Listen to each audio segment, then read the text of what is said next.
production, les podcasteurs.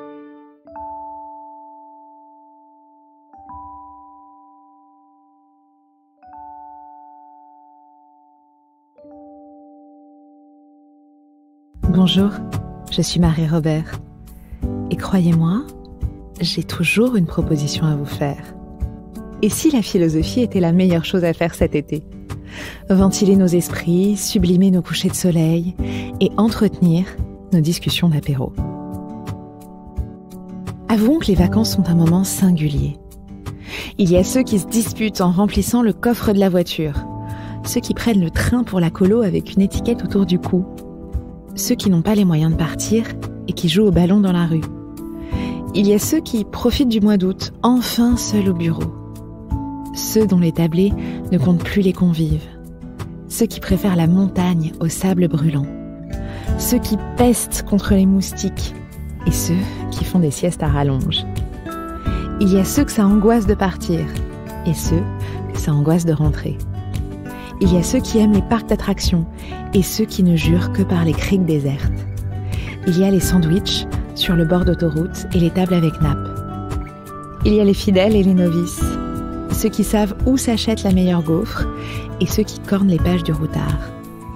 Ceux qui choisissent les nationales et ceux qui jouent au Uno à l'aéroport.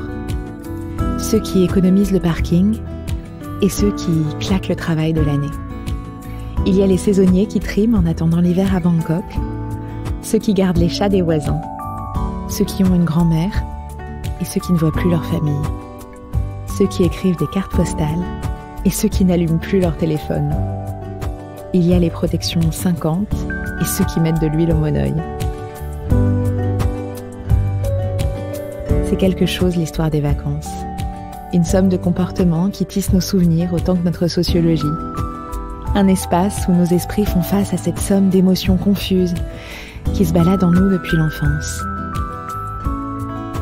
Alors, que vous partiez ou non, que vous aimiez les congés ou pas, j'avais envie de vous accompagner à travers ces quelques épisodes. Et surtout, je vous souhaite un été qui vous ressemble. Un été sans projection, un été qui ne soit pas déjà la rentrée. Un été surtout qui soit le vôtre et qui vous rappelle que la philosophie est toujours là pour vous accompagner.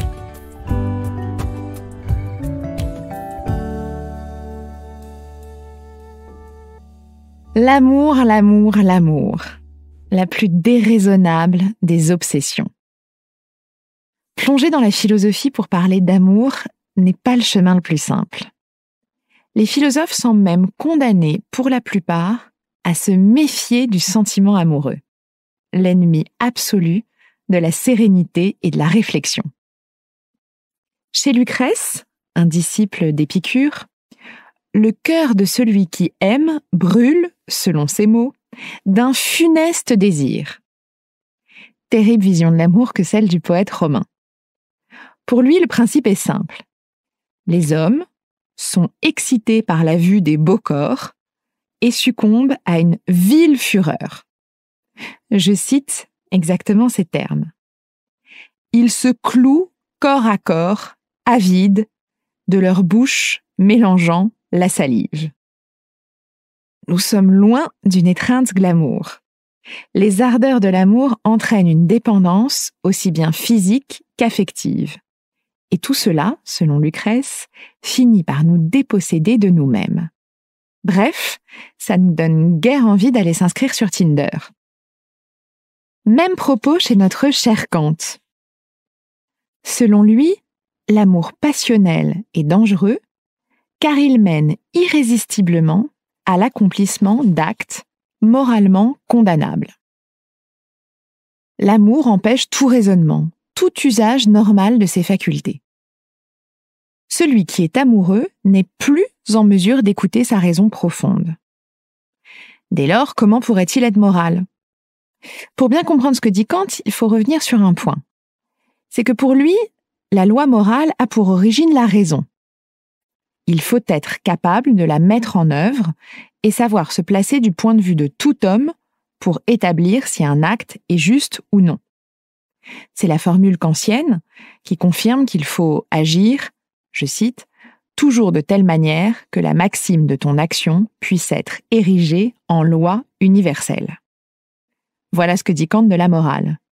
Or, le désordre amoureux, source de joie autant que de douleur, implique une perte de ses moyens de réflexion, un trouble continuel qui nous fait courir le risque de nous placer en dehors de la morale, en la mettant à l'écart dans le lointain.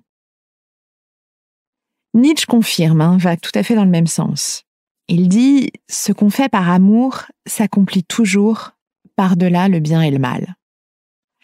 Bref, pour de nombreux philosophes, l'amour implique un vertige, une perte de soi dans la pensée de l'autre ou dans la chair de l'autre, ce qui est inconcevable pour la philosophie parce qu'elle va à son encontre en déconsidérant en fait son outil cognitif. Bon, mais alors doit-on s'arrêter là ? Certainement pas. Car non seulement la philosophie est sexy, mais elle peut aussi être amour. Et je ne suis pas la seule à le dire, car un philosophe, et non des moindres, puisqu'il s'agit de Platon, nous livre une toute autre définition. Dans le banquet, sans doute l'un des dialogues les plus fascinants, loin d'être disqualifié, l'amour devient au contraire une voie d'accès à la philosophie et au monde de la pensée. Et cela est rendu possible grâce à un personnage incontournable, Eros. Dans la mythologie grecque, Eros est un être entre les hommes et les dieux. Fils de Pénia, la déesse de la pauvreté, et de Poros, le dieu de l'abondance, Eros, toujours démuni et mendiant comme sa mère, est inventif et rusé comme son père. Son héritage le pousse constamment à aspirer à ce qu'il ne possède pas. Mais attention, il n'est pas du tout question d'adultère, d'amour-volage ou de vouloir quelqu'un d'autre. Loin de consommer les relations, Eros est plutôt du genre à renforcer la qualité du lien. D'abord, il savoure l'amour sensuel, la beauté du corps. Puis, lorsque les plaisirs de la chair ne lui suffisent plus, il accomplit une douce conversion vers ceux de l'âme, plus intense et plus durable. C'est une sorte de crescendo, nourri par la volonté de tendre vers toujours plus de connaissances et d'éternité. Car voilà, le seul ennemi d'Eros, c'est la mort, le terrible Thanatos. Or, combler la peur du néant grâce à la philosophie, c'est justement ce qui nous permet de dépasser notre condition de mortel. La chair meurt alors que la pensée perdure et se transmet. Aimer, c'est donc une expérience inouïe, qui loin de nous conduire vers des profondeurs, vers l'abîme, vers uniquement de la douleur, c'est l'amour qui nous fait passer du désir corporel au ciel des idées. Mais attention, pour y parvenir, il faut être capable d'accueillir Eros et surtout de le reconnaître. Car Eros, et ça semble plus que jamais important de le souligner, n'est pas violence, n'est pas souffrance, n'est pas abus, n'est pas jalousie. Eros, c'est un hommage à la beauté de l'existence, qu'elle se manifeste d'abord dans les caresses, puis au fur et à mesure dans la réflexion. L'amour est une ode à la pensée et une ode à la beauté. Il y a cette très jolie citation de Platon. « Qui ne commence pas par l'amour ne saura jamais ce qu'est la philosophie. » En amour, comme en philosophie, la genèse est la même. Au commencement est l'étonnement, l'éblouissement, la capacité à ouvrir les yeux. Et puis, surgit la volonté de comprendre, de rejoindre, d'apprivoiser l'inconnu. Et ce qu'il y a de beau, c'est que ni le découragement, ni les risques innombrables ne parviennent à réfréner cet élan, ce miracle qui nous conduit à user de tout notre courage pour nous rapprocher de l'objet aimé. En fait, avec Platon, l'amour devient la philosophie et la philosophie devient amour, parce que l'un et l'autre utilisent les mêmes procédés. Mais ce n'est pas tout.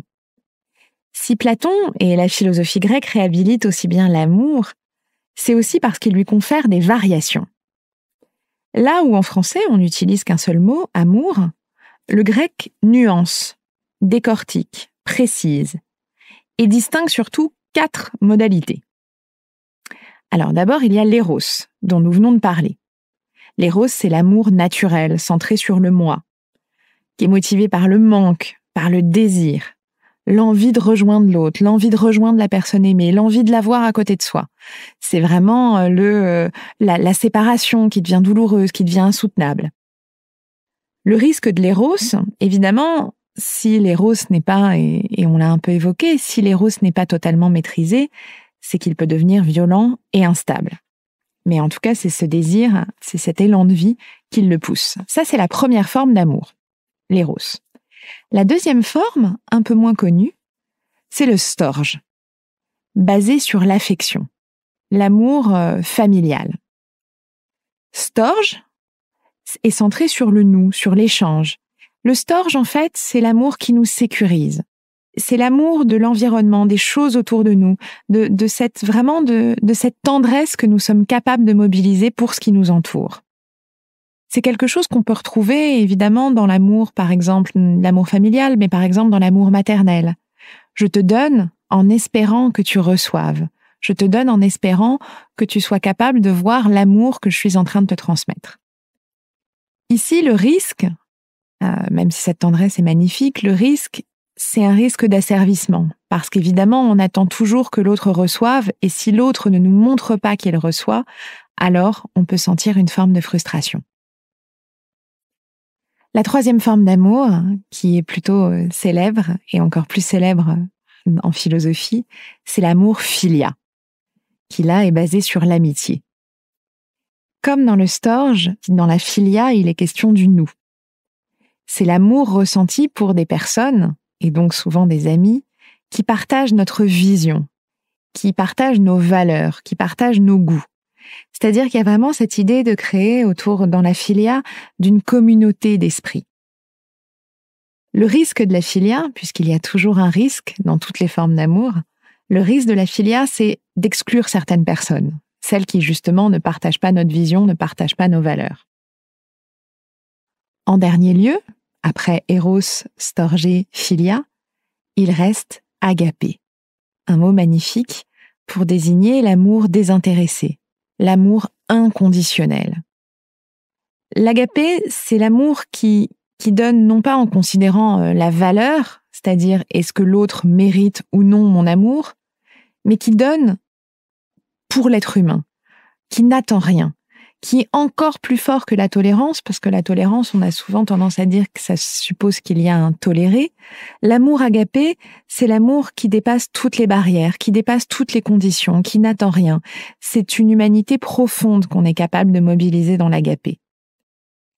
Alors, pour l'agapé, c'est pas tant la question du risque que la question de sa possibilité qu'il le met en jeu.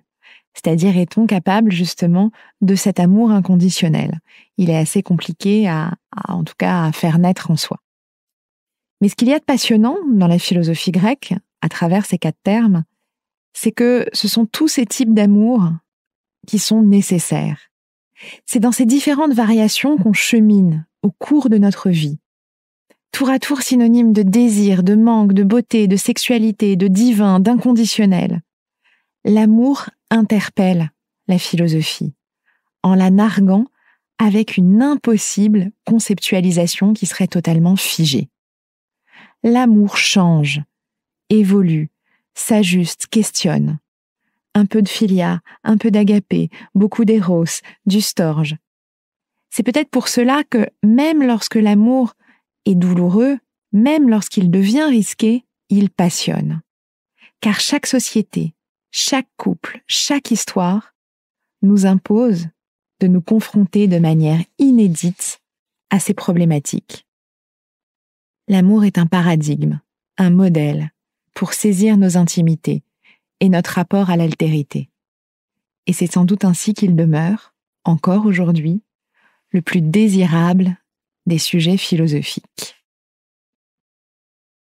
Avant de vous laisser réfléchir aux formes d'amour que vous entretenez dans votre vie, je termine par un poème de Frida Kahlo. Vous avez peut-être entendu dans le film éponyme de Afsia Herzi, Tu mérites un amour. Tu mérites un amour décoiffant, qui te pousse à te lever rapidement le matin et qui éloigne tous ces démons qui ne te laissent pas dormir. Tu mérites un amour qui te fasse te sentir en sécurité, capable de décrocher la lune, lors qu'il marche à tes côtés, qui pense que tes bras sont parfaits pour sa peau. Tu mérites un amour qui veuille danser avec toi, qui trouve le paradis chaque fois qu'il regarde dans tes yeux, qui ne s'ennuie jamais de lire tes expressions. Tu mérites un amour qui t'écoute quand tu chantes, qui te soutient lorsque tu es ridicule, qui respecte ta liberté, qui t'accompagne dans ton vol, qui n'a pas peur de tomber. Tu mérites un amour qui balayerait les mensonges et t'apporterait le rêve, le café et la poésie.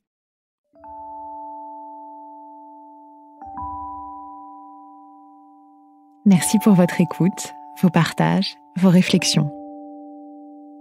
N'oubliez pas qu'ici, il n'est pas question de leçon, mais juste d'une proposition, d'une hypothèse qu'il vous appartient de confirmer ou non.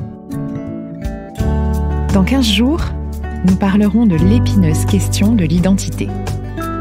En attendant, n'oubliez pas de lire, d'oser et de vous rappeler qu'il n'y a rien de plus sexy que la philosophie.